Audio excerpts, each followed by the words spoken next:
Well, hello. Today's movie is the old western from the 50s, Treasure of Ruby Hills.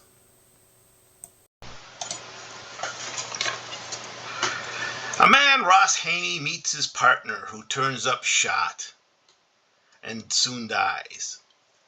He is now the sole owner of water rights to Ruby Hills Valley.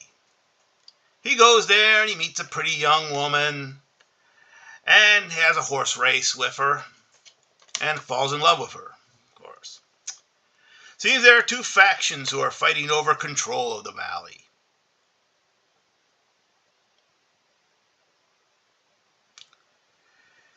He buys the other water rights from an old man who has it.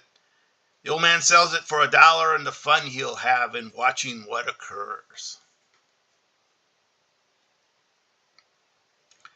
There's some more stuff happening as both factions want to hire Haney.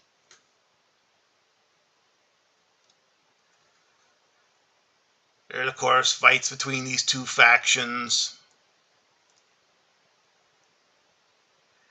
And both of the main faction leaders are killed through a Byzantine manipulation by a third party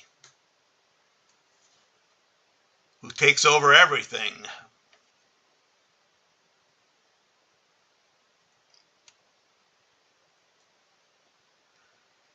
The guy also has a gunfight with a young Lee Van Cleef, apparently to avenge his father's death, I think.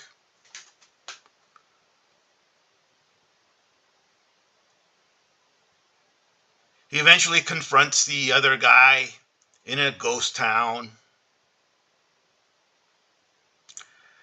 A fight ensues and the law comes and puts everything in order, and Haney manages to marry the pretty woman. So this is a Western from 1955, and it's based on a Louis L'Amour short story called The Rider of the Ruby Hills. And it's, basically it's a very short Western movie, only 71 minutes long. And pretty much it stars nobody of any recognition, except there is a young Lee Van Cleef in it. And I mean, he's really young. He can't even recognize him. He's just so young.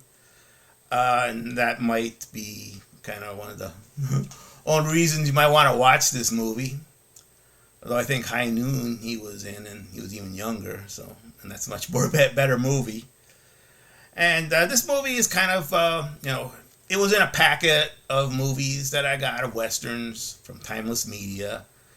And it had one Western that I really wanted, so I bought the whole pack. It was really dirt cheap. And, some of the other movies in there were also pretty good. This is not really one of them. This movie, if you went through the explanation, it's just really incredibly dull. I mean, it's a very dull movie. I watched it just recently. I having trouble memorizing what it is. It just had a kind of convoluted plot. There's treasure, I guess. I guess the water is the treasure. And, that can be valuable out west. And also there was, this one guy, he apparently, controlled all the water rights, but they never really used that in the movie. And it just kind of meanders around here and there. And, there's these two factions, which are, kind of like, Yojimbo or that and that. But, there's like a third party, which somehow manipulates them. And I think there's also, he's trying to get revenge for his father, who was an outlaw or something. And, it was based on a L'Amour story, and I know he's a very well thought of Western writer. I've never read any of his things, and I know they've adapted a lot of his stuff to a lot of good movies. Hondo is the one that comes to mind, of course. This movie is not Hondo. And the main lead was Zachary Scott, and I thought he was about as dull as white rice. But apparently he is an actor of some, renown. Apparently, you look at his filmography. He did a lot of movies from the 40s to the 60s.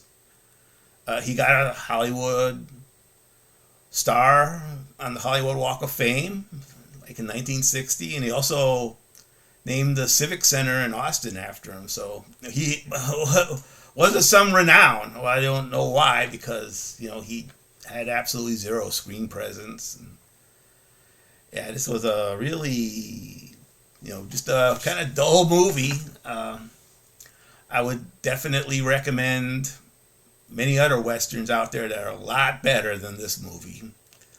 But if you want to see it, it's easily available. There's several places on YouTube you can watch it for free. It's that about what you're getting for it. It's just so not a real exciting entry today, but if you stuck with me this long, I thank you. You're a unique individual.